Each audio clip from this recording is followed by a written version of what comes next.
friends, I am Dr. Bharti Sharma, Assistant Professor in Biyani Girls B.Ed College. Welcome to all of you on behalf of Guru KPO. My today's topic is mean यानी कि मध्यमान। तो आज हम ज्ञात करना सीखेंगे कि मध्यमान कैसे निकालते हैं, और ये मैं इसलिए करा रही हूँ क्योंकि अभी हमने अपने जो प्रीवियस लेक्चर्स पढ़े उसमें मैंने असेसमेंट फॉर लर्निंग एक पेपर की यूनिट्स पढ़ाई हैं, कंटिन्यू की हैं। उन्हीं यूनिट्स को आगे बढ़ाते हुए इसकी 5th यूनिट है हमारी स्टैटिक्स। तो हमने उस स्टैटिक्स को यानी कि सांख्यिकी को शुरुआत से प्रारंभ किया है कि हम स्टार्टिंग से उसकी जो बेसिक्स है वहाँ से शुरू करके लास्ट हम उसके टी टेस्ट और जो कोरिलेशंस हैं वहाँ तक हम उसको आगे डिस्कस करेंगे। तो आज हम शुरुआत करते हैं केंद्रीय प्रवृत्ति के मानों में सबसे छोटा जो मान होता है यानी सेंट्रल टेंडेंसीज की जो वैल्यू होती है सबसे छोटा होता है हमारा मध्य। छोटा मतलब सबसे जो ईजियर वे में हमारा शुरुआत हम जिससे करते हैं उसे हम कहते हैं मध्यमान। तो आइए जानें कि मध्यमान क्या होता है और ये कैसे ज्ञात किया जाता है। मध्यमान दो तरीके से ज्ञात किया जाता है। पहला तो होता है यदि हमें अनग्रुप डेटा यानी कि अव्यवस्थित आंकड़े दिए हों। अव्यवस्थित इन द सेंस कि यदि हमारी क्लास में 10 स्टूडेंट हैं, मान लीजिए छोटी क्लास है और 10 विद्यार्थियों के हमें मार्क्स आए हैं किसी सब्जेक्ट के और हमें उसका एवरेज निकालना है यानी कि औसतांक ज्ञात करना है, तो हम सिंपल मेथड यूज करते हैं। उन सभी के अंकों को जोड़कर और जितने विद्यार्थी हैं उनका भाग लगा दें यानी समेशन ऑफ एक्स। एक्स यहाँ हमारा डेटा है, चाहे वो किसी भी चीज़ का हो। यहाँ हम अंकों की बात कर रहे हैं तो हम क्या करेंगे, उन अंकों को 10 विद्यार्थियों के अंकों का योग करेंगे यानी कि समेशन करेंगे और उसके बाद 10 का भाग लगा देंगे यानी डिवाइड कर देंगे उसे 10 से, तो हमें क्या मिल जाएगा, मध्यमान मिल जाएगा।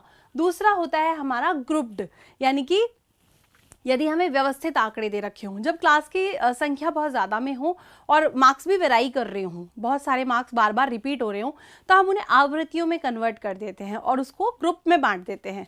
तो व्यवस्थित आंकड़ों को भी दो प्रकार से ज्ञात करते हैं हम उसका मध्यमान। पहला होता है रियल मीन यानी कि वास्तविक मध्यमान से मध्यमान ज्ञात करने की विधि, और दूसरा होता है अज्यूम मीन यानी कि कल्पित माध्य द्वारा हम उसको कैसे ज्ञात करें। तो आइए हम दोनों ही विधियों के प्रयोग से आज मध्यमान ज्ञात करना सीखेंगे। तो सबसे पहले हम शुरू करते हैं रियल मीन यानी कि वास्तविक मध्यमान को कैसे ज्ञात करें। देखिए ये एक प्रश्न है, एग्जाम में आपको सिर्फ ये 2 लाइनों तक प्रश्न दिया हुआ होगा जहां हमें क्लास इंटरवल यानी कि वर्गंतराल दिया हुआ होगा। वर्गंतराल के बाद में प्रत्येक वर्गंतराल की हमें आवृत्तियां यानी कि फ्रीक्वेंसी दे रखी हैं। इन फ्रीक्वेंसी और इस वर्गंतराल के माध्यम से हमें यह दिया हुआ होगा प्रश्न में कि निम्नलिखित प्रश्न का मध्यमान वास्तविक मध्यमान विधि से ज्ञात कीजिए। तो वास्तविक मध्यमान विधि से मध्यमान ज्ञात करने का सूत्र होता है summation of F of X, summation of F X upon N. Summation of F X यानी आवृत्तियों और वर्गांतर जो भी हमारे हैं उनके मध्य बिंदु को गुना करने पर उनका जो टोटल आएगा उन सबका, उसमें एन यानी कि नंबर ऑफ फ्रीक्वेंसीज टोटल जो है उनका यदि हम डिवाइड कर देंगे तो हमें हमारा क्या मिल जाएगा, मध्यमान। तो आइए ज्ञात करते हैं। सबसे पहला क्लास इंटरवल है हमारा 40 से 44 यानी 40 to 44, फिर 35 से 39, 30 to 34 एंड सो ऑन, ये 5 to 9 तक हमारा क्लास इंटरवल हमें दे रखा है। और हर क्लास इंटरवल की हमें आवृत्ति दे रखी है यानी फ्रीक्वेंसी। पहली फ्रीक्वेंसी है 40 to 44 में हमारी 2 यानी कि पहले की आवृत्ति है 2, 3, 4, 5, 5, 3, 2, 1, ये सारी इसकी क्या दे रखी है, हर वर्ग अंतराल की आवृत्तियां। सबसे पहले हम मध्य बिंदु ज्ञात करेंगे यानी कि x। तो देखिए पहला क्लास इंटरवल है हमारा 40 और 44, दोनों को जोड़कर यानी कि 40 + 44 अपॉन 2 करने पर जो हमें ज्ञात हुआ वो क्या मिला, हमें 42 यानी कि इस क्लास इंटरवल का मध्य बिंदु। तो इसी तरीके से प्रत्येक क्लास इंटरवल का मध्य बिंदु हमने ज्ञात किया। 35 और 39 को जोड़कर 2 का भाग लगाने पर हमें मिला 37। ये 37 मध्य बिंदु है इस वर्गंतराल का। इसी तरीके से 30 और 34 को जोड़कर जब 2 का भाग लगाएंगे तो हमें मिलेगा 32। ऐसे ही हम सारे मध्य जितने जो हमारे क्लास इंटरवल दे रखे हैं उनका क्या ज्ञात करेंगे, सबसे पहले मध्य बिंदु। ये क्या है हमारा मध्य बिंदु वर्गांतराल का। फिर समझ लीजिए 20 और 25 को ऐड करने पर 25 + 29 हमें मिला 27।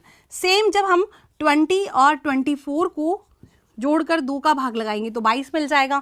सो ऑन जब हम करेंगे तो ये हमारे सारे क्या हो जाएंगे, हमें मध्य बिंदु ज्ञात हो जाएंगे। अब हम नेक्स्ट स्टेप पे क्या करेंगे, नेक्स्ट स्टेप पे हम फ्रीक्वेंसी को मध्य बिंदु से गुणा करेंगे यानी कि हमारी जो है 42 एंड 2, इसको गुणा करके हमें क्या मिला 84। सेम हम करेंगे 37 इंटू 3, इन दोनों का गुणनफल हमें मिला 111।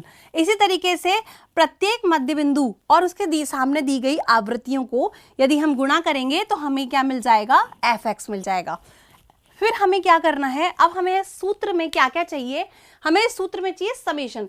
ये जो साइन होता है सिग्मा, ये साइन होता है समेशन यानी कि योगफल का। आपको जितनी भी नंबर्स दे रखी है उनको यदि सबको आपस में जोड़ देंगे तो ये सिग्मा इसी का सिंबल होता है। तो sigma F X upon N हमें ये ज्ञात करना है। एन क्या होता है, जो टोटल आवृत्तियां हमारी ये हैं, इनका यदि हम सबको जोड़ देंगे आपस में तो हमें एन प्राप्त हो जाएगा।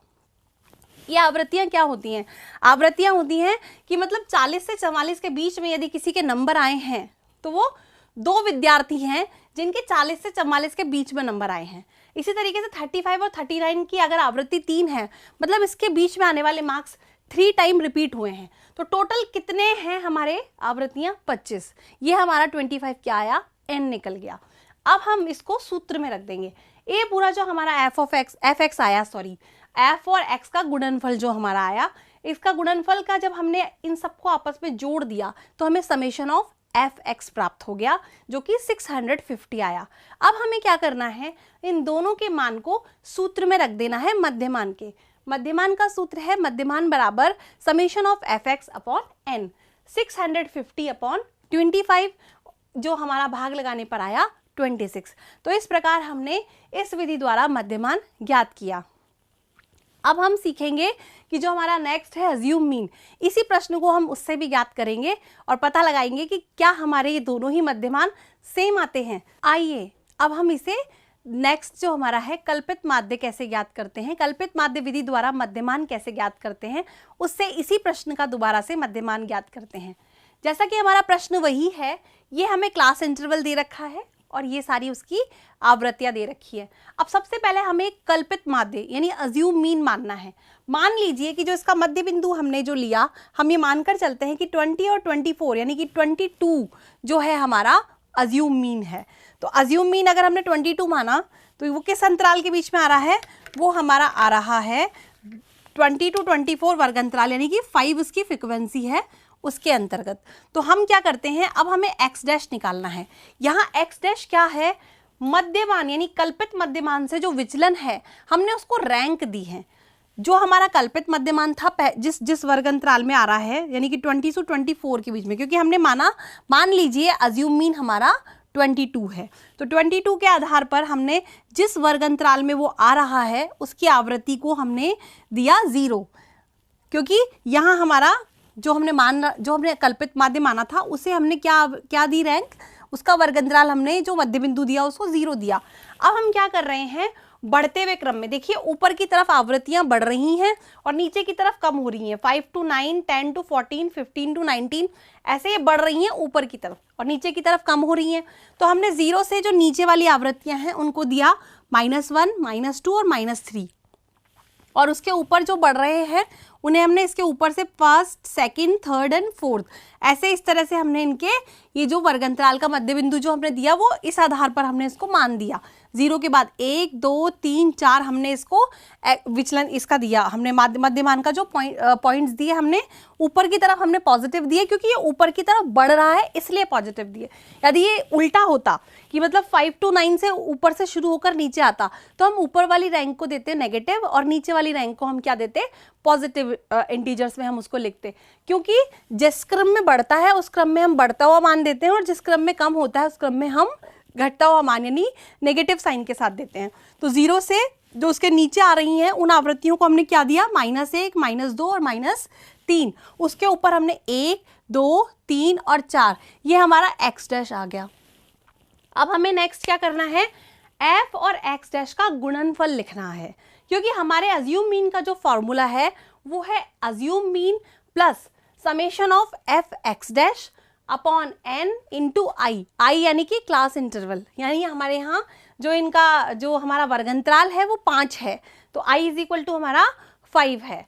तो अब हम इन दोनों को गुणा कर देंगे आपस में, तो 4 2 = 8, 3 3 = 9, 4 2 = 8, 5 1 जा 5 और 0 से मल्टीप्लाई करेंगे तो 0, 3 को -1 से करने पर -3, 2 को -2 से करने पर -4, 1 को -3 पर करने पर मल्टीप्लाई करने पर -3। अब हमें इसका एडिशन कर रहा है क्योंकि हमें क्या चाहिए, summation of f of x dash. हमने जोड़ा तो जो प्लस वाले नंबर्स थे उनको एक साथ जोड़ा, तो अगर हम इनको एक साथ जोड़ेंगे तो इन सब का योगफल आया हमारा 30। उसके नीचे जब हमने आपस में जोड़ा तो इनका योगफल हमारा आया -10। अब हमें +30 और -10 को आपस में जब हम जोड़ेंगे तो summation of F X dash प्राप्त हो जाएगा, जो कि हमें मिला 20। अब हम इन सारी वैल्यूज को किस में पुट कर देंगे, हमारे सूत्र में। सूत्र है हमारा m is equal to assumed mean जो कि 22 है, plus summation of F X dash जो कि हमारा 20 निकल कर आया, n यानी कि आवृत्तियों की कुल जो योगफल है वो हमारा आया 25, ये हमने रख दिया। उसके बाद क्लास इंटरवल यानी कि इनके बीच में कितने कितने हैं, 40 से 44 5 है, तो 5 हर एक में जो है वो क्लास इंटरवल 5 है। आई हमारा वही वर्ग अंतराल है, 5 रख दिया हमने यानी कि 5। अब हम इस पूरे को जब सॉल्व करेंगे तो 5 5 जा 25 एंड 5 4 जा 20, 22 एंड 4 को जब ऐड करेंगे तो वही हमारा मध्यमान 26 हमें प्राप्त हो गया, जो कि हमने दूसरी विधि से किया। हमारी पहली विधि यानी कि जो हमारी रियल मीन मेथड थी उससे भी हमें मध्यमान क्या मिला था, 26। और ये जो कि हमारा कल्पित माध्य विधि है इसे हम दीर्घ विधि भी कहते हैं, यानी कि long term method and short term method, दोनों ही से मध्यमान हमें समान प्राप्त हुआ। आप इसी से जुड़े हुए और भी बहुत सारे न्यूमेरिकल सॉल्व कर सकते हैं, उन्हें निकाल सकते हैं। और यदि आपको समझ में नहीं आए तो आप वापस से हमारा वीडियो देख सकते हैं। और अगर हमारा ये वीडियो आपके लिए यूजफुल हो तो please like, comment and subscribe our YouTube channel. So thank you for watching and listening me, and for the further detail please log on www.gurukpo.com।